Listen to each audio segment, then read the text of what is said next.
ഒറ്റയ്ക്ക് നിൽക്കേണ്ടി വന്നാലും ഒരു ബാക്ക് സപ്പോർട്ടും നിന്റെ വീട്ടിലില്ലെങ്കിലും, നിന്റെ പ്രാർത്ഥനയ്ക്ക് ഒരു പിന്തുണകളുമില്ലെങ്കിലും, കർമ്മേലിന്റെ മലമുകളിൽ ഏലിയാവ് ഒറ്റയ്ക്ക് നിൽക്കേണ്ടി വന്നതുപോലെ നിൽക്കേണ്ടി വന്നാലും നീയേ ജയിക്കത്തുള്ളൂ.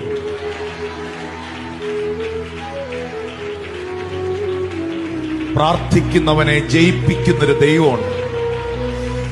പ്രാർത്ഥിക്കുന്നവനെങ്ങും ലജ്ജിച്ചു പോകാൻ ഇടവരുത്താത്തൊരു ദൈവമുണ്ട്. പ്രാർത്ഥിക്കുന്നവനൊരു പരാജയമാകാൻ അനുവദിക്കാത്തൊരു ദൈവമുണ്ട്. നീ തകർന്നു പോകാൻ ദൈവം അനുവദിക്കത്തില്ല. നിന്റെ കുടുംബം തകർന്നു പോകാൻ ദൈവം അനുവദിക്കത്തില്ല. പ്രാർത്ഥിക്കുന്ന നിന്റെ കുഞ്ഞുങ്ങൾ തെറ്റിപ്പോകാൻ ദൈവം അനുവദിക്കത്തില്ല. നിനക്ക് നഷ്ടപ്പെട്ടതെല്ലാം കർത്താവ് നിന്റെ ജീവിതത്തിലൂടെ തിരിച്ചു കൊണ്ടുവരും. പ്രവാചകൻ കണ്ടത്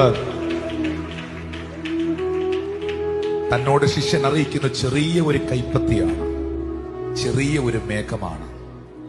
പ്രാർത്ഥനയുടെ മറുപടി ചെറുതായി പോയോ, പ്രാർത്ഥനയുടെ മറുപടി വൈകുന്നത് എന്ത് എന്ന് സാഹചര്യങ്ങൾ നിന്നെ ചിന്തിപ്പിച്ചേക്കാം.